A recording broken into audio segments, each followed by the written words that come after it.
Bismillahirrahmanirrahim. Assalamualaikum warahmatullahi wabarakatuh. Alhamdulillah wassalatu wassalamu ala rasulillah Sayyidina Muhammadin ibni Abdillah wa ala alihi wa sahbihi wa mawalah amma ba'd.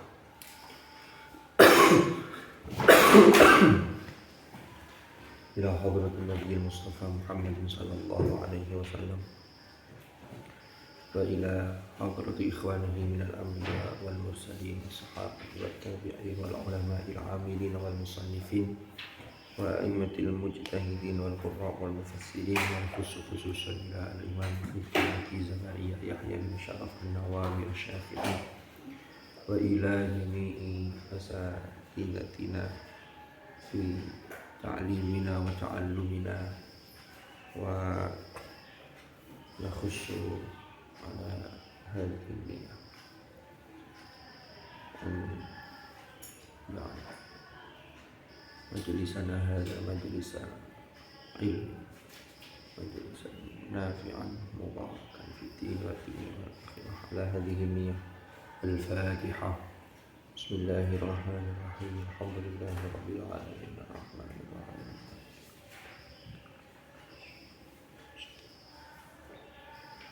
Waladhdallin. Amin. Wa ila walidina wa walidikum wa jami'i al-qadibat. Al-Fatihah. Bismillahirrahmanirrahim. Alhamdulillahi rabbil alamin. Ar-Rahmanir Rahim. صراط الذين أنعمت عليهم غير المغضوب عليهم ولا الضالين. وإلى مشايخنا في هذا المعهد حضرة الشيخ الشيخ الأشعري وكيل المعصوم من خيرها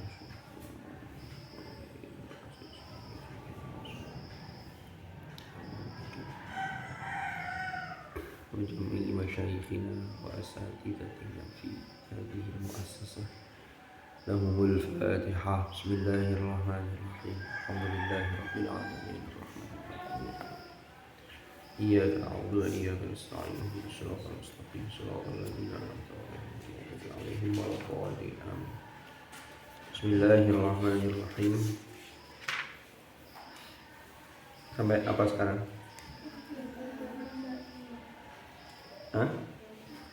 Al-Bab Tsani. Bismillahirrahmanirrahim. Qala al-mu'allif rahimahullahu ta'ala wa nafa'ana bih wa bi'ulumihi fid dharain amin. Al-Bab Tsani utawi bab yang ke-8. Al-Bab Tsani utawi bab yang ke-8.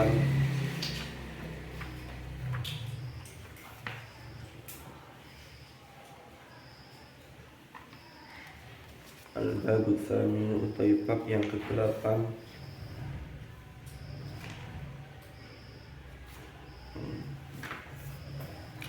Fil ayati, yang dalam menjelaskan piro-piro ayat, yaitu bab yang ke-8 itu menjelaskan tentang ayat-ayat. Fil ayati, yang dalam piro-piro ayat, wassuari, lan piro-piro surat, al-mustahabbati, yang dianjurkan, yang disunnahkan, yang disukai, yang ya itu mustahabbah.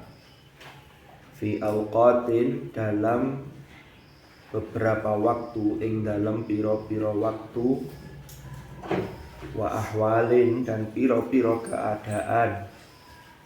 Fi awqatin, ing dalam piro-piro waktu, wa ahwalin, lan piro-piro keadaan, makhsusatin, yang tertentu. Makhsusatin, yang tertentu. Jadi bab 8 ini menjelaskan tentang ayat-ayat dan surat-surat yang dianjurkan, yang disunnahkan untuk dibaca pada waktu-waktu atau keadaan-keadaan tertentu. Ini bab 8. I'lam ngerti ya sira, i'lam ketahuilah anna hadzal baba, bahwasannya bab ini.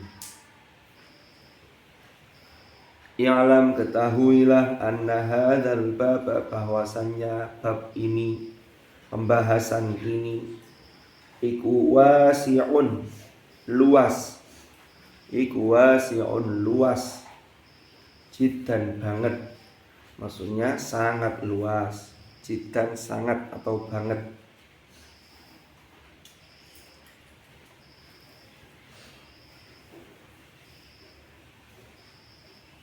La yumkinu, tidak memungkinkan. La yumkinu, ora mungkinake, ora memungkinkan apa hasruhu, membatasi bab ini. Jadi saking luasnya itu kaya-kaya gak ono batasi. Apa hasruhu, batasi. Apa hasruhu, batasnya bab ini. Kenapa kok ndak mungkin?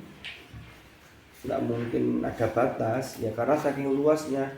Likathrotima, karena banyaknya hal-hal atau sesuatu. Likathrotima, karena banyaknya sesuatu. Ja'a, kang teko apa ma, ja'a, ya kang teko apa ma, fihi ing dalam hadzal bab, fihi, dalam bab ini. Saking luasnya sampai tidak mungkin terbatas. Kenapa? Karena saking banyaknya pembahasan dalam bab ini. Walakin, akan tetapi nusyiru, akan memberi isyarah, akan memberi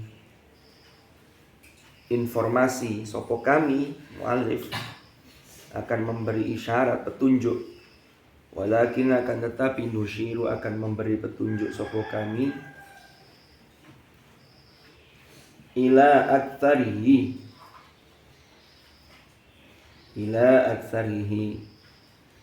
pada yang paling banyak, yang paling mayoritas. Jadi Imam Nawawi itu akan menjelaskan bab ini, itu dimulai yang paling terkenal, yang paling masyhur, yang paling banyak. Jadi gitu. Au katsirin minhu, ya, atau pada yang banyak, minhu, darinya. Ya, ibaratin, dengan ibarat-ibarat, dengan penjelasan-penjelasan, wajizatin, yang sederhana.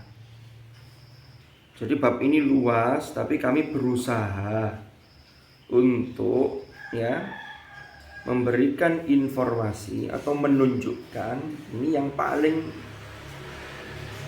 aktsar, ini yang mana ini, terkait dengan ayat-ayat atau surat-surat yang disunnahkan untuk dibaca pada waktu-waktu atau keadaan tertentu.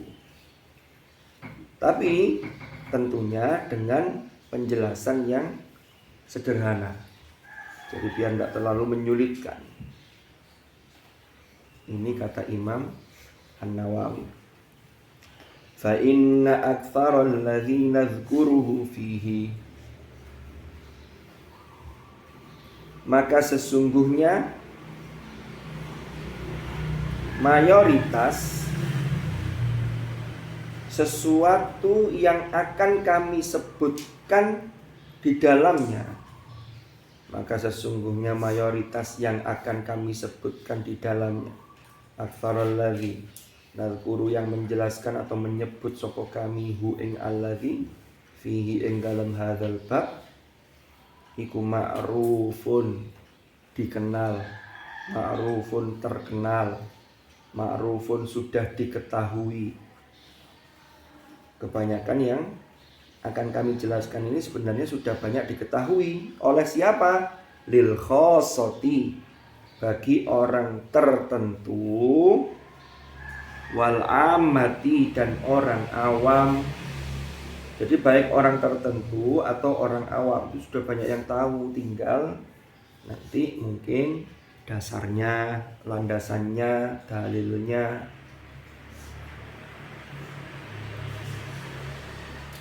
Walihadza, Walihada, dan karena hal ini. Oh, ini biar memudahkan, kata Imam Nawawi. Walihada, dan karena hal ini. La adzkuru, aku tidak akan banyak menyebut. La adzkuru, tidak mengutip, tidak menyebut sopo ingsun, sopo saya. Al-adillata, ing banyak dalil. Jadi dalilnya tidak banyak, sedikit saja, yang penting orang gampang faham. Al-adillata ing piro-piro dalil fi aktsarihi ing dalem mayoritas hal yang disebutkan atau dijelaskan oleh Imam Nawawi berikut nanti itu.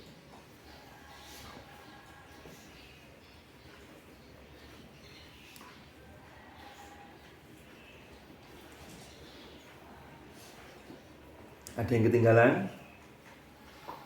Famin dzalika sunnati. Famin dzalika sunnati, mongko di antara mengkono sunnah. Jadi sunnah, di antara kesunahan itu apa?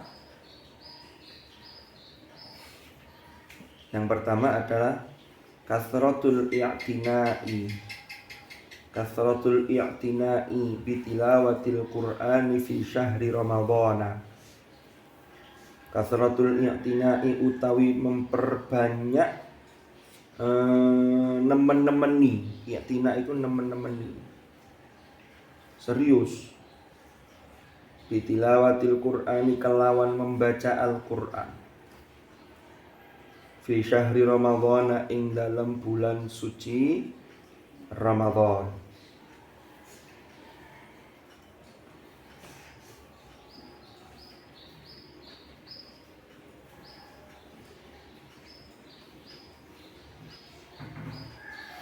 Ing dalam bulan suci Ramadan.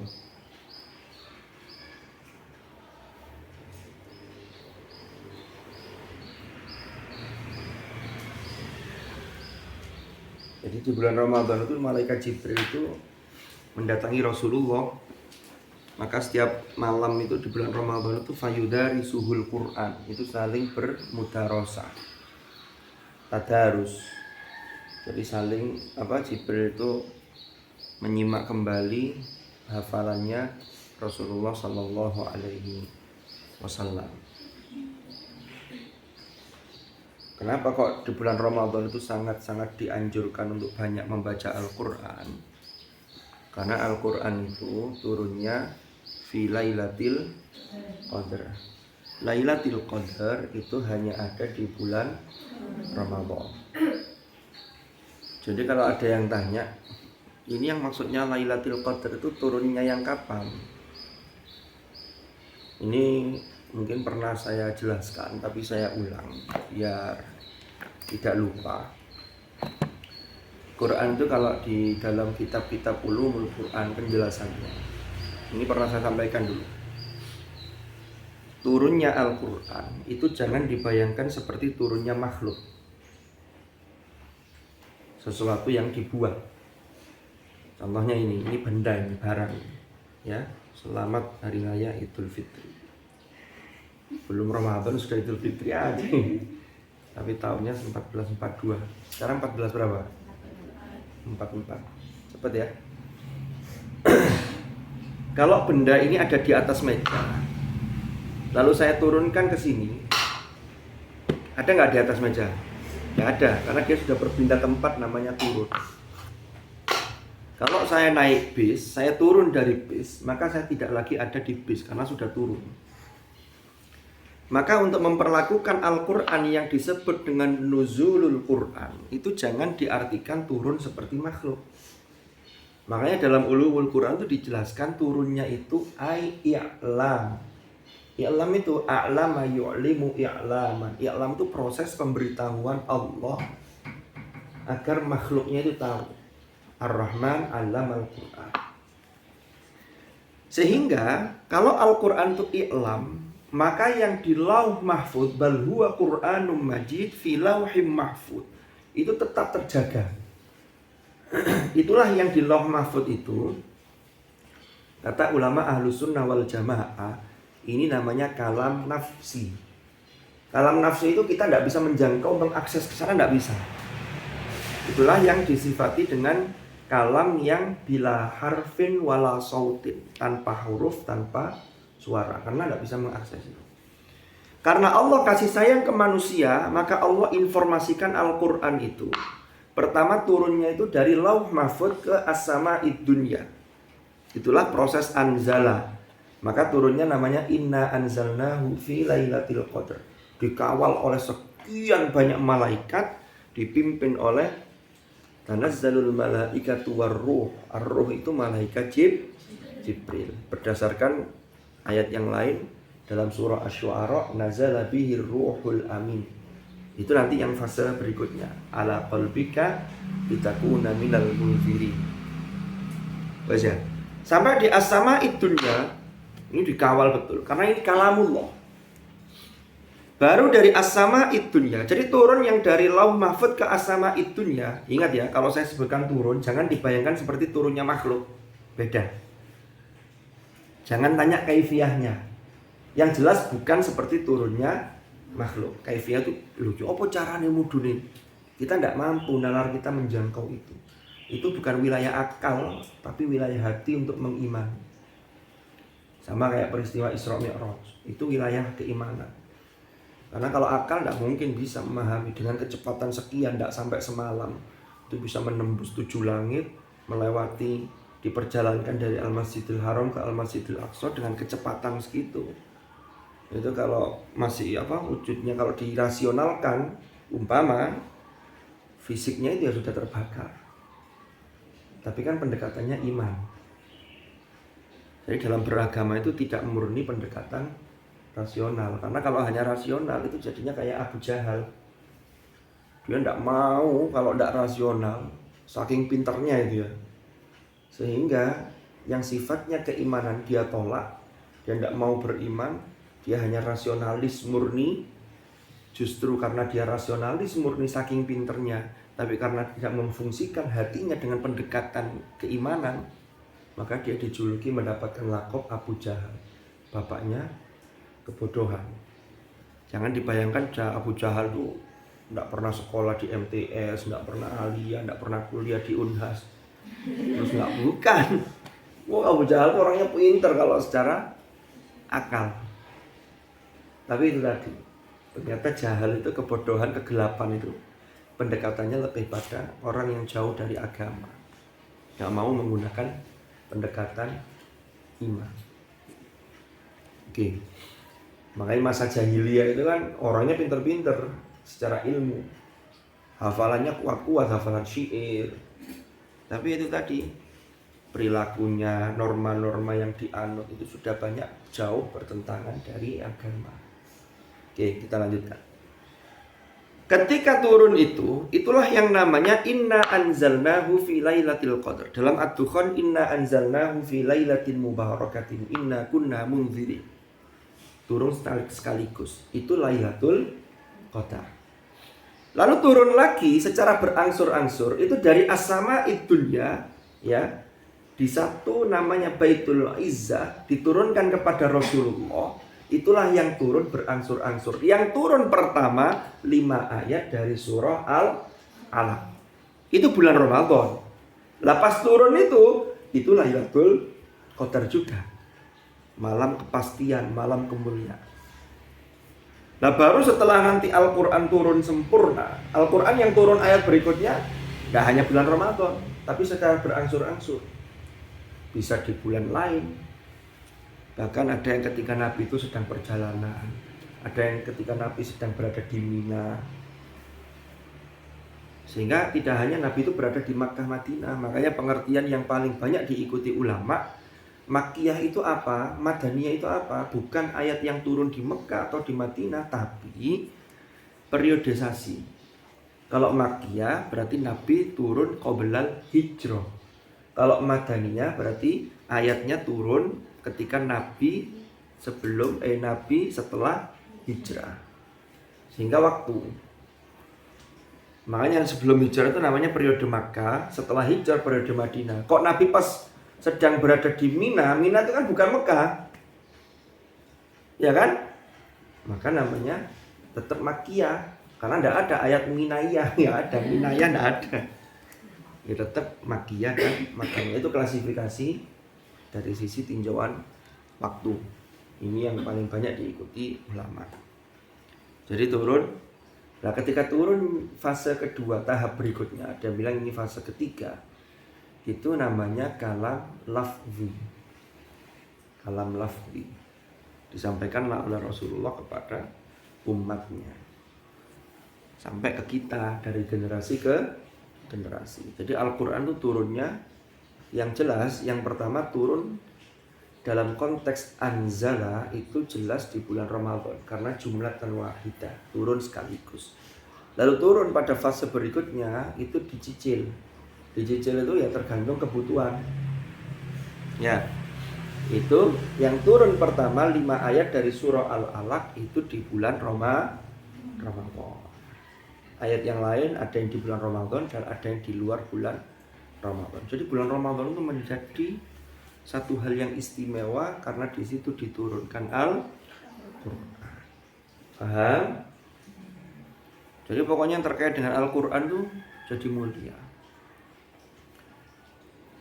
Sampean kalau hati sampean, dada sampean diisi dengan Al-Quran dan itu terpancar dalam perilaku yang Qurani, maka derajat sampean akan mulia. Dimuliakan oleh Allah di dunia sampai nanti di akhirat mendapatkan posisi yang terhormat. Tapi tujuannya jangka panjang. Kalau sampean tujuannya nanti di hadapan Allah, ketika di dunia itu diangkat di hadapan makhluk. Kalau tujuannya hanya di hadapan makhluk, ini yang berbahaya. Itu berarti tujuan jangka pendek. Kalau sampean tujuannya jauh, yang dekat itu kelewat. Yang dekat itu akan dapat. Saya mau ke Surabaya, maka Mojokerto, Mojoagung, Krian, Katut terlewati kan? Karena sama Surabaya. Kalau tujuannya hanya Mojokerto, nggak nyampe Surabaya.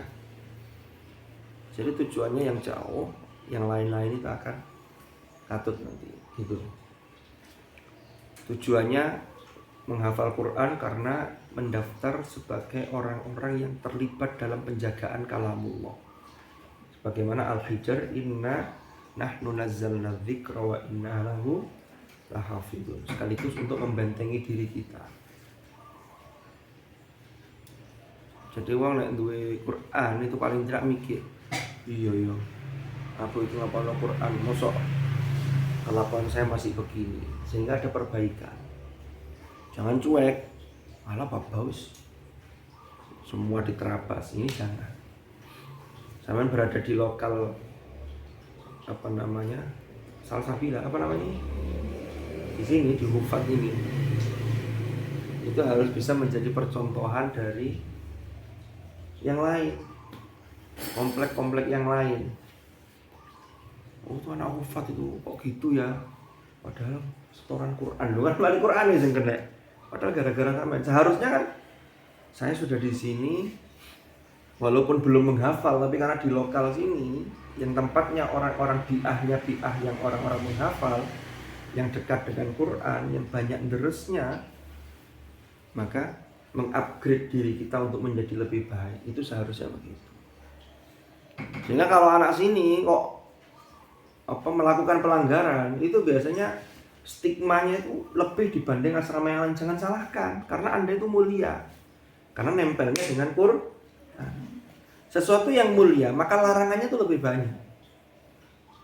Yang dilakukan tidak pantas itu, kalau dilakukan orang biasa bisa jadi pantas, tapi kalau dilakukan orang yang luar biasa menjadi tidak pantas.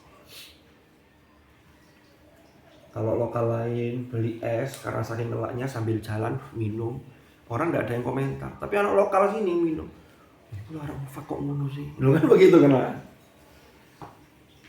Itu jangan kemudian sampean begini. Kalau biarin, kalau saya cuma tinggalnya di sana, itu berarti kita tidak bisa memetik ibrah, memetik satu hikmah. Bagaimana kita tinggal di lokal ini untuk memaknai diri kita, gitu loh maksudnya. Kalau lokal lain sudah tidak boleh keluar, pulang sekolah masih jalan-jalan.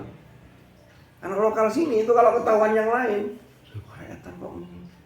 Bahkan nanti kalau sampean yang tidak baik itu persediaan yang buruk itu, enggak apa-apa anak lokal kufat lu. Jalan-jalannya sampai sana lu kan gitu jadinya. Umpama lo ya.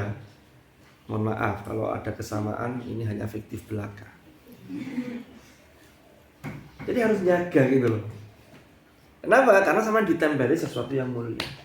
Buktinya apa kalau tidak percaya? Sama tahu tanah haram, Haromain.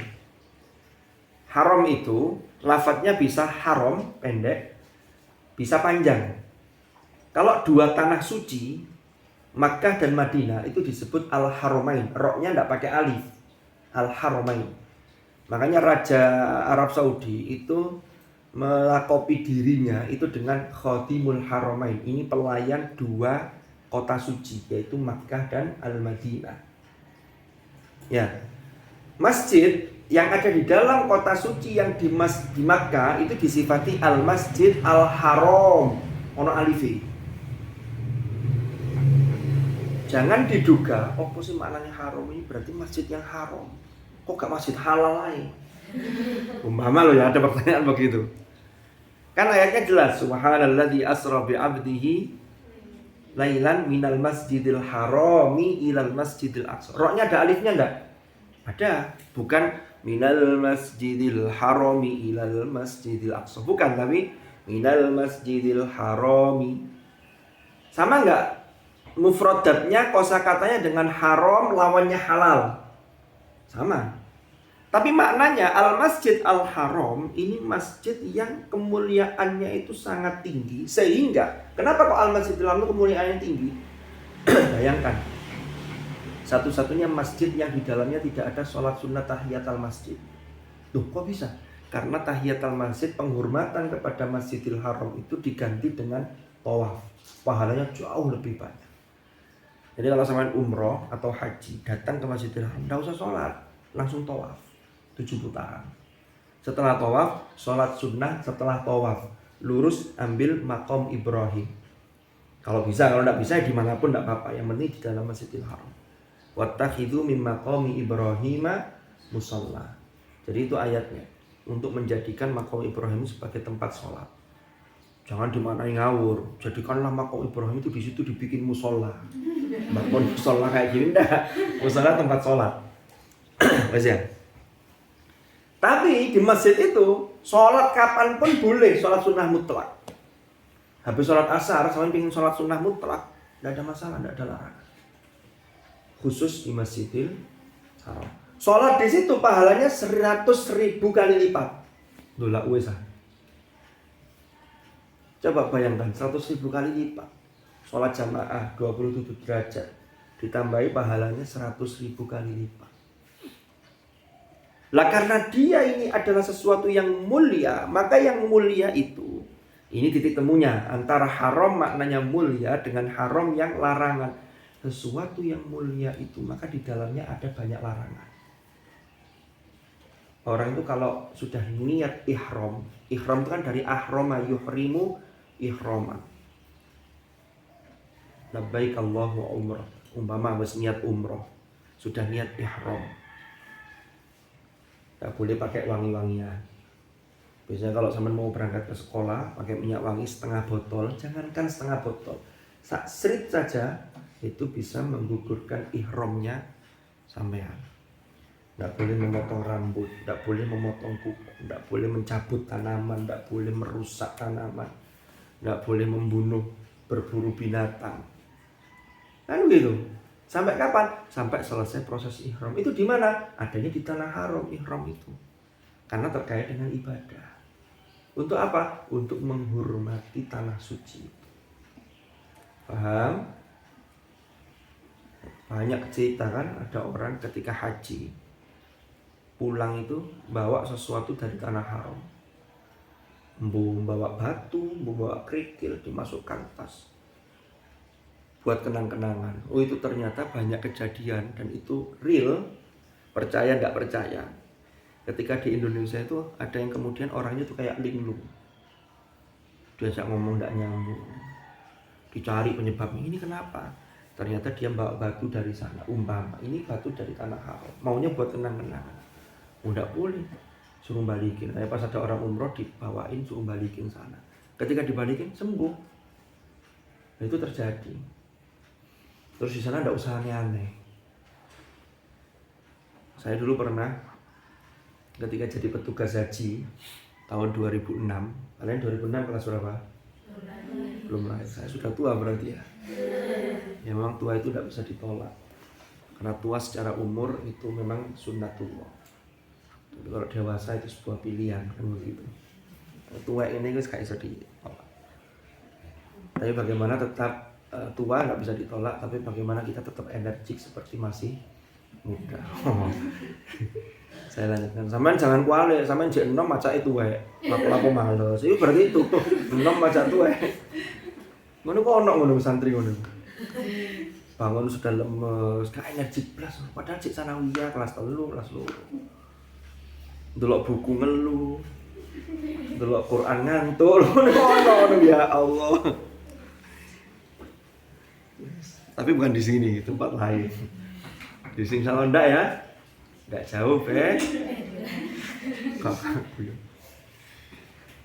Jadi maksudnya keluarga itu mirip, tapi jangan ada yang baru lahir itu ada orang lahir itu mirip orang tuanya. Tapi orang sing lahir mirip bayi. Artinya langsung tua.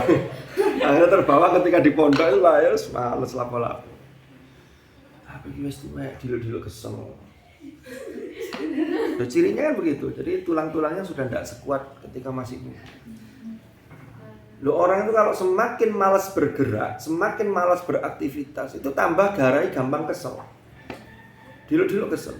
Otak Anda tidak diasah, semakin tidak ngaji ngeluh, baca buku yang agak berat itu pusing karena mikir. Kalau tidak digetkan, dilatih, Anda seterusnya begitu. Angel. Kita buku yang buka wis awang-awangan. Nanti kalau kuliah dapat tugas ini, aduh, pusing, ngono ini. Tapi yang di sini ndak, ini yang sregep-sregep. Kalau di perpus itu nggak mau pulang, ya, karena ngobrol sama temannya. Di perpus bukunya dijaga, mau ngobrol sing suwe itu jadi kuat di perpus. Kalau di perpus lama baca kayak Gus Dur itu, ya memang susah nyari orang kayak Gus Dur. Gus Dur kan matanya sampai tidak terlihat itu karena air mata kan habis gara-gara banyak baca. Dulu Gus Dur pulang dari Mesir itu ngajar di sebelah ini. Ibu saya termasuk salah satu murid beliau. Ngajar. Dulu kan beliau pulang dari Mesir itu kan tidak langsung ke Jakarta. Di Tebu Ireng itu ada 4 tahun atau 5 tahun menjadi sekretaris pesantren. Zaman pengasuhnya Kiai Yusuf Hashim. Beliau itu sudah aktif nulis karena pemikirannya kan sudah jangka panjang, sudah berpikir maju. Dikirim ke koran Kompas, Tempo, pokoknya panji masyarakat itu berkelas lah. Ngajar di sini. Saya belum lahir tapi ibu saya masih sekolah di sini. Jadi dulu masih bisa melihat kacamata masih biasa, lama tambah tebal, sampai tidak bisa melihat. Bahkan Wakila katanya pernah dilakukan operasi itu karena terbalik. Jadi masangnya tuh terbalik sehingga ngeliat orang itu terbalik. Tapi kemudian ya sampai terakhir, bahkan sampai menjelang wafat itu kan kami kalau baca sejarahnya beliau, saking senangnya beliau tuh baca, membuka wawasan, cakrawala berpikir dengan membaca, itu sampai ketika matanya sudah tidak bisa melihat, itu dibacakan. Jadi pakai audiobook. Jadi buku-buku berbahasa Inggris itu serinya dihabiskan semua sama beliau, sehingga wawasannya kan luas. Tebu Ireng besar sebelah sini ya. Sekarang kan alhamdulillah di sini enggak ada. Lalu pokoknya pondok-pondok dzuriyah itu diakui atau tidak itu mulai santrinya membludak itu ketika Gus Dur pulang ke Tebu Ireng. Sebelumnya itu biasa, enggak berebut kayak hari ini. Tapi sejak 2010 Gus Dur kan dimakamkan di akhir tahun 2009, tanggal 31 Desember, tanggal 30 Desember 2009 beliau wafat, 30 Desember dimakamkan di sini pagi. 2010 mulai banyak. Peziarah juga begitu. Dulu ya ada yang ziarah ke makamnya Hadratus Syekh banyak, tapi setelah Gus Dur tuh naik sekian kali lipat sampai hari ini. Bahkan kemarin ketika 1 abad NU hari Selasa tanggal 7 Februari itu, orang yang ziarah itu berapa kali lipat dari hari biasanya. Kenapa? Karena yang dari daerah-daerah itu mau ke Sidoarjo, ke Gor Sidoarjo Delta itu nggak bisa masuk kan, karena akhirnya karena sudah kadung berangkat dialihkan ziarah ke Hadratus Syekh sama ke Gus Dur, ke toko, ke muassis sini. Saya dapat info itu yang di lorong itu ada yang jual baju yang ditunggu Mbak Rila itu, kan ikut nunggu di lorong itu ya, tahu teman? Itu hari itu dapat omset koper hari itu saking ramenya, ndak koper duduk udah ngedoli wong baju os itu sampai nembus 32 juta sehari. Itu saking ramenya itu kemarin. Jadi barangnya itu habis, jadi tutup sebentar untuk ngambil barang, stok lagi dari pagi. Itu pas kemarin 1 apa, nggak nyangka itu 1 toko, belum toko yang lain. Jadi Gus Dur pulang ke Tebuireng itu termasuk jasa beliau itu menghidupkan perekonomian. Dulu Tebuireng nggak ada orang jualan ini, nggak ada. Masuk lalu dibangun kawasan apa parkir, lalu ada museum Islam Kiai Haji Hasyim Asy'ari. Nah, itu jasanya luar biasa. Karena Gus Dur memang wawasannya luas sekali. Memang cerita aku saya sesuatu yang mulia tadi ya, haram tadi ya. Jadi haram itu semakin banyak larangan bagi orang yang mulia. Contoh lagi, guru itu kan sudah dipandang oleh muridnya itu lebih mulia dibanding dengan sesama murid. Maka kalau ada guru yang beli es di pinggir jalan, kalau belinya tidak apa-apa, dibungkus, dikereseki, tidak ada masalah. Kalau beli es lalu koyok sampean umpama langsung diminum sambil jalan, sambil ngobrol, sambil guyu-guyu cekikian, muridnya pasti akan kaget loh. Ibu kok gini ya, lu kan gitu. Kenapa? Karena posisi mulia itu berkonsekuensi pada perilaku yang seharusnya dijaga, sehingga larangannya semakin banyak. Paham ya? Karena ada sesuatu yang mulia yang menempel pada dirinya. Sama dengan tanah suci tadi. Kita harus menghormati. Jadi kalau Makkah itu tanah sucinya itu karena barokahnya Nabi, doanya Nabi Ibrahim. Maka Makkah itu dijadikan tanah suci. Kalau Madinah, Rasulullah Muhammad itu berdoa kepada Allah, sebagaimana Makkah engkau jadikan sebagai tanah suci, maka perkenankan Madinah juga menjadi kota suci. Maka di Makkah Madinah itu sejak turunnya ayat di Makkah itu ya, ya ayyuhalladzina amanu innamal musyrikuuna najasun fala yaqrabul masjidal harama ba'da 'amihim hadza. Surat At-Taubah itu. Maka Makkah Madinah itu orang non muslim itu tidak boleh masuk. Cuman kalau umroh dari Madinah, umrohnya ke Madinah dulu, kan sudah niat ihram di Bir Ali, Dzul Hulaifah. Itu masuk ke tanah haram itu ada batasnya, ada gapuronya, ada gambar, ada besar kanan kiri itu ada tulisannya, memasuki wilayah tanah suci. Bagi non muslim harap sampai di sini, nggak boleh masuk. Itu dicek, ada checkpoint, dilihat identitasnya. Kalau non muslim nggak boleh masuk tanah haram. Jadi di Makkah Madinah itu nggak ada orang non muslim, semuanya muslim. Tapi kalau yang tinggal di Riyadh, di Jeddah, itu yang non muslim ya ada. Jadi khusus 2 tanah suci. Kalau zaman dulu itu ada orang Belanda yang menjajah di Indonesia itu didelegasikan khusus, namanya Senok Horgronje. Itu belajar di Makkah selama 7 tahun. Itu dia memalsukan identitas, pura-pura masuk Islam. Akhirnya dia belajar di Mekah 7 tahun tuh. Qurannya hafal, ya gak terima hafal, lancar. Beberapa kitab tafsir hafal. Penguasaan terhadap agama Islam luar biasa. Dia menyamar namanya menjadi Abdul Ghaffar, padahal nama aslinya Senok Horgronje. Tapi kalau sekarang mau memalsukan susah, karena sekarang sudah era digitalisasi data kita itu sudah terekam. Teman yang punya EKTP itu kan memasukkan NIK gitu ya, data kita sudah terbaca semua. Kartu HP kita kan, provider kan mesti pertama NIK kan, itu semua sudah terbaca sudah. Bahkan banyak yang sudah punya KTP kan, sudah direkam semuanya kan, sidik jari kanan, sidik jari itu kan tidak ada yang sama setiap orang, walaupun saudara kembar. Ternyata isyaratnya di Quran sudah ada dalam surah Al-Qiyamah. Bala qadirina ala an nusawwiya banana. Jadi menyusun kembali jari-jari termasuk sidik jarinya, sehingga tidak mungkin ketukar. Jadi orang yang sudah meninggal lalu kemudian jasadnya tidak utuh, kalau orang yang hafal Quran yang betul-betul mukhlis itu banyak kisah jasadnya diutuhkan oleh Allah, itu dihormati berarti. Artinya apa? Ketika masuk di tanah, hewan-hewan yang ada di dalam tanah itu menghormati, tidak berani makan jasad orang. Tapi secara sunnatullah, secara biasa itu kan meninggal kan orang kemudian ditanam di dalam kuburan itu kan hancur. Yang masih kuat itu ya tulang, gigi, itu masih, tengkoraknya masih kan. Kain itu sekian tahun ya kan sudah membaur dengan tanah, kafan. Nah itu kalau nanti dikumpulkan lagi, disusun lagi, diwujudkan lagi, dihidupkan lagi, itu tidak bakal tertukar. Iki tulangnya sopo, lalu iki jari jemarinya siapa, itu tidak mungkin tertukar. Kami bisa menyusun kembali sampai sedetil itu termasuk jari-jarinya. Padahal sidik jari itu tidak ada yang sama.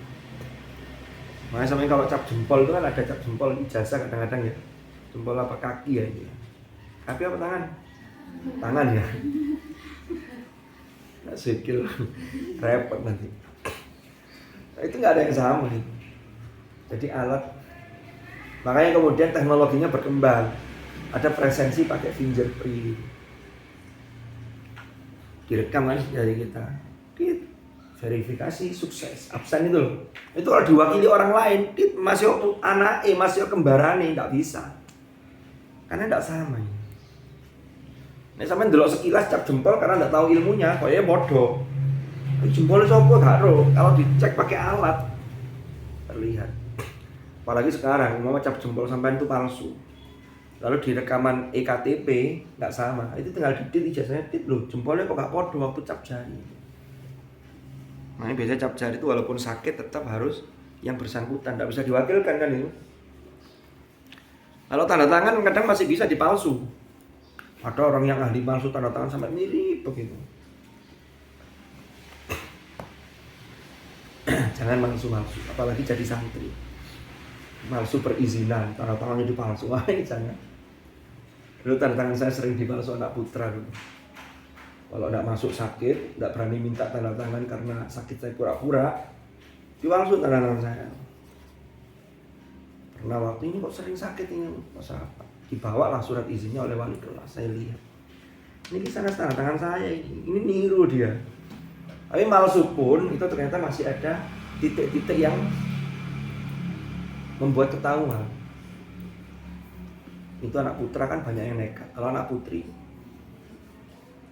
itu banyak yang berpikir dulu sekian kali. Tapi kalau sudah kadung jadi anak putri yang nekat, ini yang berbahaya. Karena kalau anak putri kadang mau bertindak itu mikir dulu. Oh, nanti kalau anak putra itu enggak, pokoknya bertindak dhisik, nanti urusan buri. Itu bedanya. Makanya anak putri itu karena saking banyaknya pertimbangan sehingga kadang sulit untuk menentukan pilihan dan sulit untuk menentukan harus bagaimana. Itu bimbang terus. Gimana ya? Itu terbawa sampai ketika di jalan raya. Naik motor. Mana nang ngiri, sing mburi bingung. Ndak sulit untuk memutuskan karena pertimbangannya banyak. Akhirnya muandek, sepeda dituntun.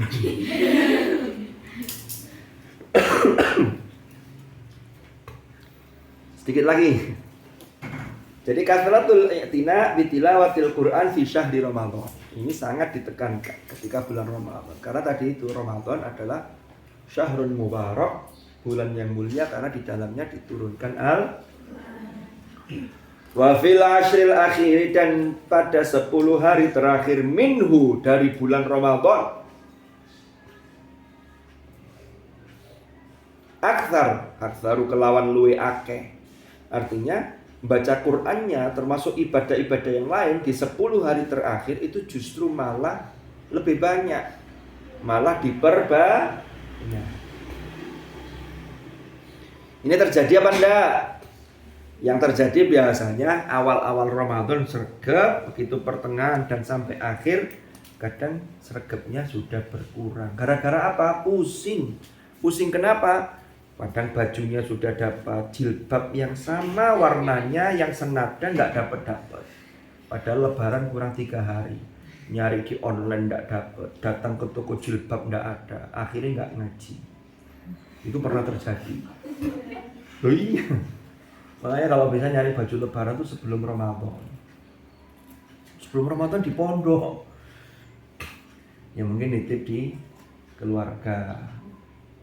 Karena ternyata rahasianya gini deh. Kalau sebelum Ramadan di bulan Rajab, Sya'ban begini, itu biasanya pilihan-pilihan tuh masih banyak. Kalau sudah mendekati Lebaran, itu hanya nyari pilihan, itu tinggal kadang stok-stok lama itu dikeluarkan. Apalagi kalau sudah malam Lebaran, baru nyari baju baru, itu stoknya biasanya stok lama. Tapi ya tidak mesti juga, kadang stok lama tapi cocok ya tidak apa-apa. Cuman perempuan itu kan agak ribetnya kan begini. Baju tidak hanya baju, mari pelampi kok jilbabe. Nek gak podo kan sampean isi nanti kamu. Iya kan?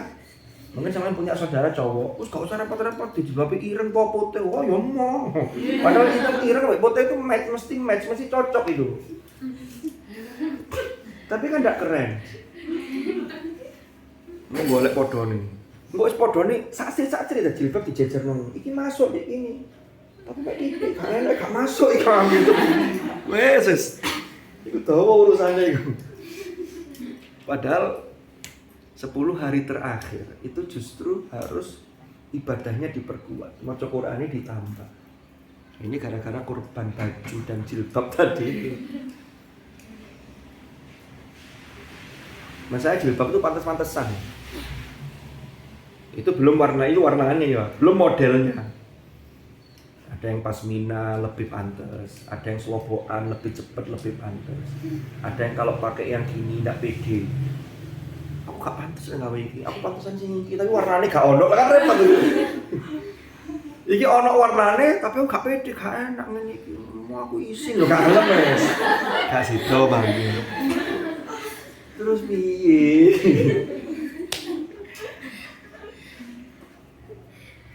Iya.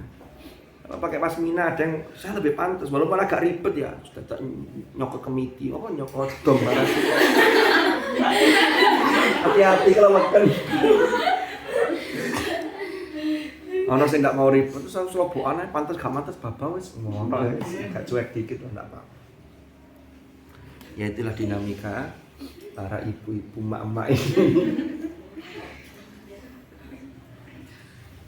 Yes, wallahu a'lam. Nanti kita lanjutkan pada episode yang akan datang. Semoga manfaat, semoga barokah. Al-Fatihah. Bismillahirrahmanirrahim.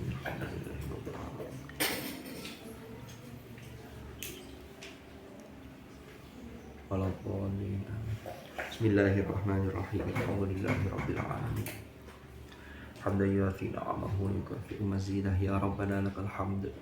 كما ينبغي لجلال وجهك الكريم وعظيم سلطانك اللهم صل وسلم على سيدنا محمد اللهم مع القرآن اجعلنا وأولادنا وذرياتنا وأصحابنا وطالباتنا من أهل القرآن الذين هم أهلك وخاصتك واجعلنا وإياهم من أهل العلم وأهل الخير وأهل التقى ومن الذين اصطفيت من عبادك الذين ورثوا كتابك وسبقوا بالخيرات بإذنك برحمتك يا أرحم الراحمين اللهم انفعنا ما علمتنا وعلمنا ما ينفعنا وارزقنا علما نافعا اللهم إنا نستودعك ما قرأنا وما حفظنا وما علمتنا فاردده إلينا عند حاجتنا إليه برحمتك يا أرحم الراحمين. صلى الله على سيدنا محمد والحمد لله رب العالمين. الفاتحة.